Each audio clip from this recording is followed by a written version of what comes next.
और अभी तक आप लोग बहुत ज्यादा थक भी गए होंगे, ऐसा मुझे लगता है। और जो मेरे भाई जिनको सुनना चाहिए था वो थोड़ा इधर उधर हो गए, थक गए, पक गए, ऐसा भी मुझे लगता है। सही है दादा।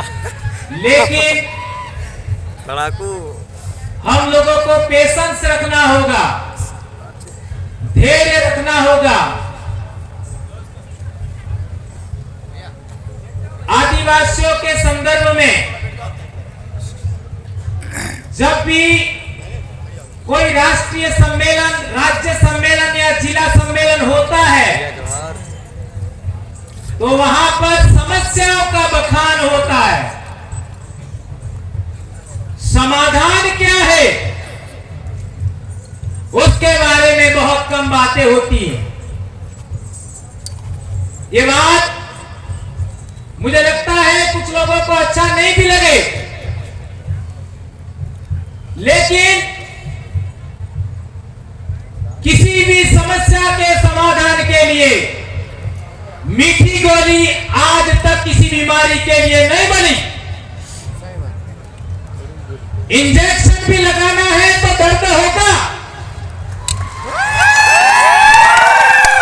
गोली भी खानी है तो कड़वी लगेगी।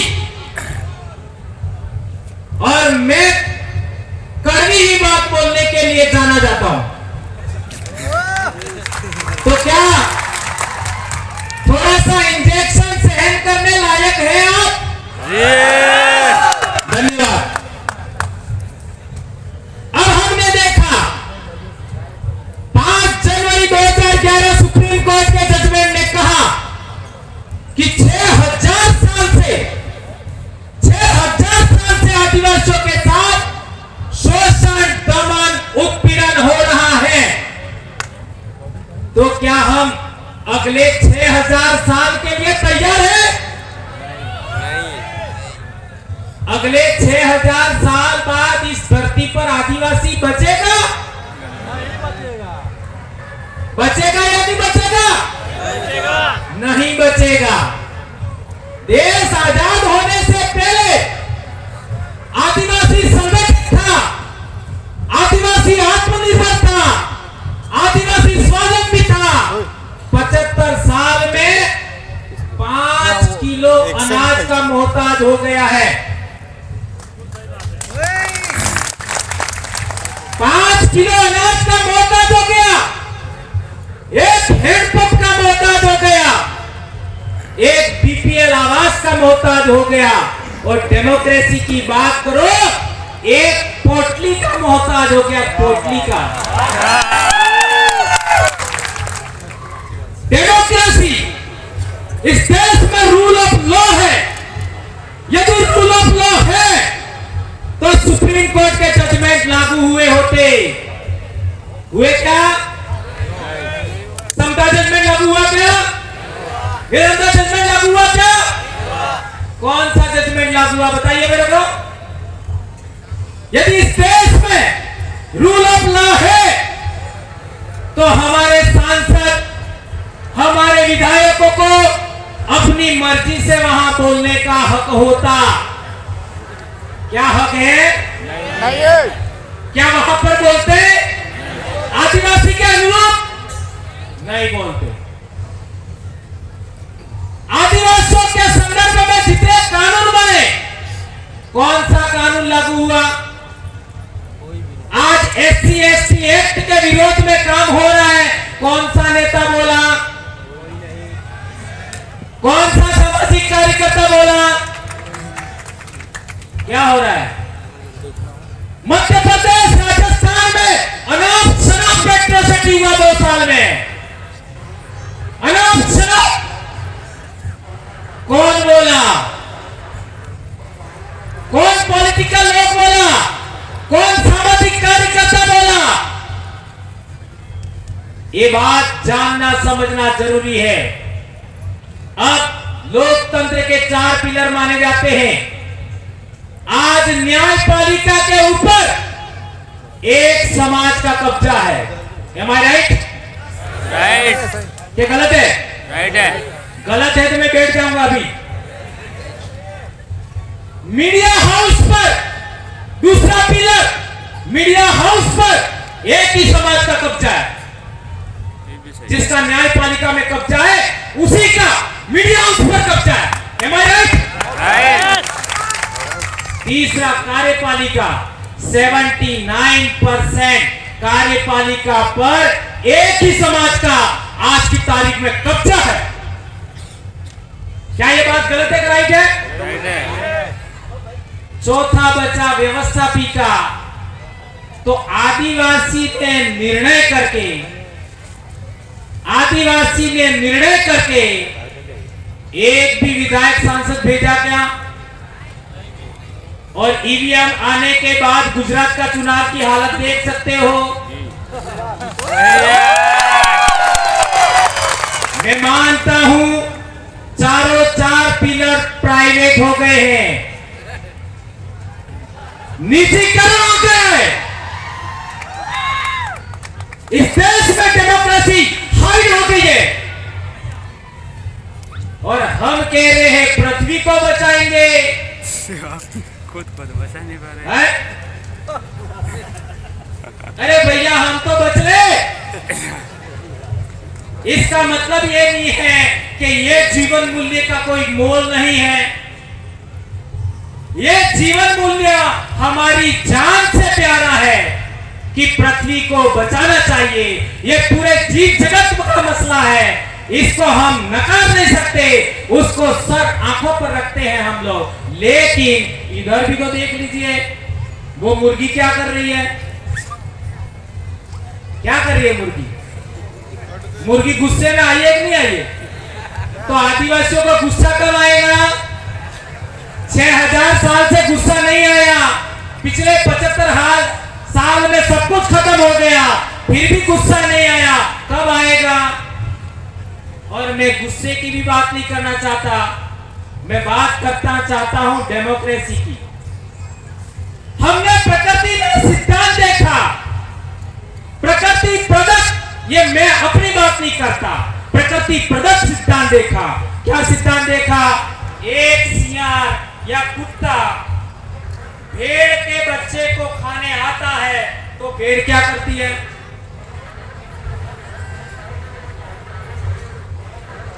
सबसे भोला जीव माना जाता है भेड़, सबसे भोला जीव। तो वो भेड़ भी सियार या कुत्ते के सामने लड़ने के लिए तैयार होती है। या अनपढ़ आदिवासियों ने जाना था, सीखा था। हम पढ़े लिखे लोगों ने इससे कोई सबक सीखा क्या? सीखा क्या? नहीं सीखा। ये मुर्गी का उदाहरण, आपको बिल्ली है, वो काटने आ रही है तो वो गुस्सा हो रही है। और मेरे भाई पेंटर गोसा जी ने पृथ्वी को भी गुस्से में दिखाया है। तो थोड़ा सा गुस्सा में कर लूं क्या? बिल्कुल करो। जायज है क्या? प्रकृति का सिद्धांत है, मैं क्या कर सकता हूं? ठीक है, छोटी सी बात, ज्यादा बड़ी नहीं। मैं कहना चाहता हूं कि हमारे देश में कल 13 तारीख को तिलका मांझी का शहादत दिवस था। तिलका मांझी ने जो आंदोलन लड़ा, क्या वो आंदोलन आदिवासी नेतृत्व में भी था या नॉन ट्राइबल के नेतृत्व में था? ट्राइबल के नेतृत्व में था। स्वतंत्र आंदोलन था, ट्राइबल के नेतृत्व में, तिलका मांझी के नेतृत्व में स्वतंत्र आंदोलन था। दूसरी बात, उसी के बाद में बिरसा मुंडा का आंदोलन हुआ, वो भी स्वतंत्र आदिवासी लीडर के नेतृत्व में आंदोलन था। सही है गलत है? इधर नायक आंदोलन देख लीजिए पंचमहाल का, ये छोटा उदयपुर के पास में 1868 का, वो भी जोरिया परमेश्वर और रूप सिंह नायक के नेतृत्व में स्वतंत्र आंदोलन था। इधर भीमा नायक का आंदोलन देख लीजिए, वो आंदोलन भी आदिवासियों का स्वतंत्र था। किसी दूसरे के नेतृत्व में नहीं था।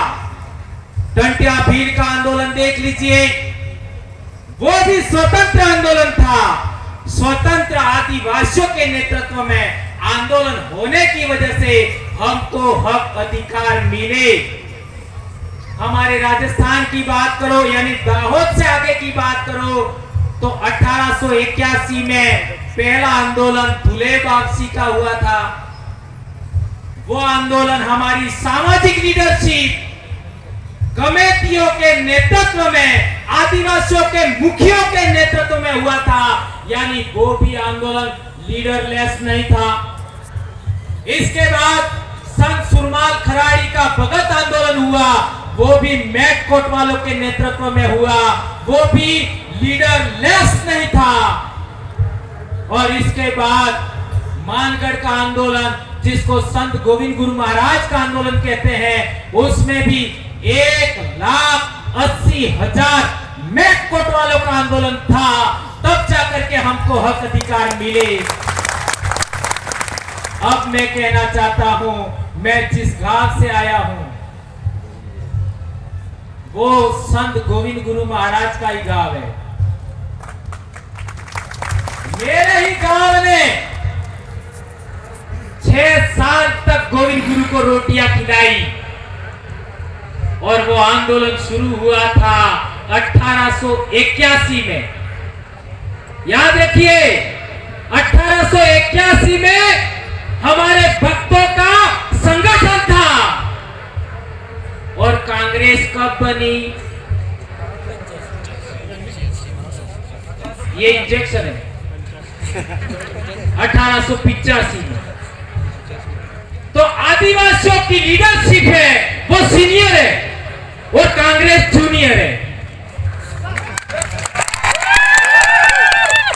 आदिवासियों की लीडरशिप सीनियर है, कांग्रेस जूनियर है।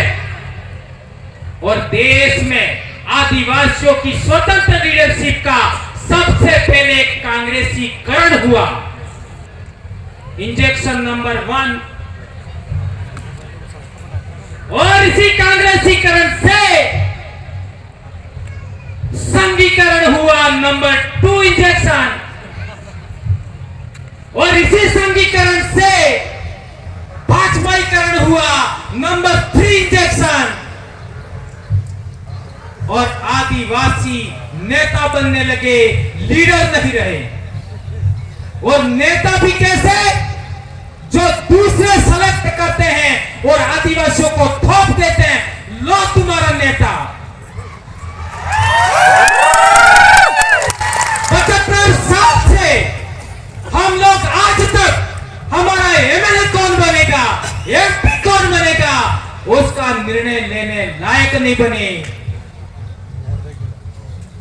इस देश में सबसे लायक कोई कौम है, आदिवासी है। इस देश के अंदर सभी वनस्पति में क्या खाने लायक है, क्या खाने लायक नहीं है, उसका ज्ञान भी आदिवासी ने सबको दिया। दवाइयों के मामले में हम देखते हैं तो कौन सी वनस्पति से कौन सी दवाई बनती है, इसका ज्ञान सबसे ज्यादा आदिवासी को है। और आदिवासी अहिंसक कौम है। आज भी इस देश के निर्माण में सड़कें देख लीजिए, आपका डैम देख लीजिए, सबके निर्माण में आदिवासियों का रोल है। मैं सवाल पूछना चाहता हूं, केवड़िया क्यों नहीं बचा पाए? हसदेव क्यों नहीं बचा पाए? पारसनाथ में क्या हो रहा है? आपका ये कॉरिडोर बन रहा है, क्या हो रहा है? ये बुलेट ट्रेन हो रही है, क्या हो रहा है? देख लीजिए, ये निवेश क्षेत्र के नाम पर रतलाम में क्या हो रहा है, रतनमाल में क्या हो रहा है, हमारे काकरी डूंगरी में क्या हुआ, कार्तिक भील के साथ क्या हुआ, मध्य प्रदेश में हमारी बेटियों के साथ क्या हुआ, क्या होगा? एक ही समाधान बचा है, सिंगल समाधान। और वो समाधान कितना भी बुरा लगे मैं कहने ही वाला हूं। एक ही समाधान है, सिंगल। डेमोक्रेसी के अंदर रूल ऑफ लॉ को मानते हो तो इस देश में जो निर्णय करने वाली संस्थाएं हैं, जिनको हम लोग विधानसभा कहते हैं, लोकसभा कहते हैं, वहां आदिवासियों के द्वारा सेलेक्टेड और इलेक्टेड जनप्रतिनिधि जाना चाहिए। इसके अलावा कोई ध्यान दीजिए, इलेक्टेड तो कर रहे हो, सेलेक्टेड आप नहीं कर रहे हो, तो आपको ही सिलेक्टेड करना है, आपको इलेक्टेड करना है और निर्णय लेने वाली संस्थाओं में आपको जाना पड़ेगा। इसके अलावा कोई विकल्प नहीं है, कोई विकल्प नहीं है, ये बात ध्यान रखिए। और डॉक्टर भीमराव अंबेडकर ने कहा था कि हमको सत्ता के मंदिरों में कब्जा करना होगा, सत्ता के मंदिरों पर, और आप लोगों से विनम्र अनुरोध है, उसका अपना फार्मूला हमको बनाना चाहिए। आज की पार्टियों के समान फार्मूला नहीं बनाना चाहिए। गुजरात में एक पार्टी आई दिल्ली से और आदिवासियों से मिल करके सेकंड नंबर की लीडरशिप खींच मारी और कांग्रेस को भी हरा दिया। नहीं समझ में आया? आई और हमारे आदिवासी लीडर ही थे, उन्होंने उनका साथ दिया, सेकंड लीडरशिप को अपनी तरफ खींच लिया, कांग्रेस को भी हरा दिया, ने बीजेपी को भी हरा दिया, ने बीजेपी को जितवा दिया। ये माइंडसेट भी समझो। ये बात मेरी स्पीच में काट डालना, ये बात मैं खुद कह रहा हूं, मजबूरन बोलना पड़ रहा है क्योंकि मैं गुजरात में हूं। इसलिए मेरे भाइयों, आपने मेरी बात सुनी, कड़वी कड़वी बातें सुनी, माफ करना। पहली बार राजस्थान से इतनी बड़ी संख्या में लोग हमारे साथ आए हैं, इसलिए मैंने बोला आगे से नहीं बोलने दो तो भी मुझे कोई आपत्ति नहीं है, लेकिन छीटा कसी मत करना, ठीक है? क्योंकि मैं डंक मारना भी जानता हूं, बबराई नाम है मेरा।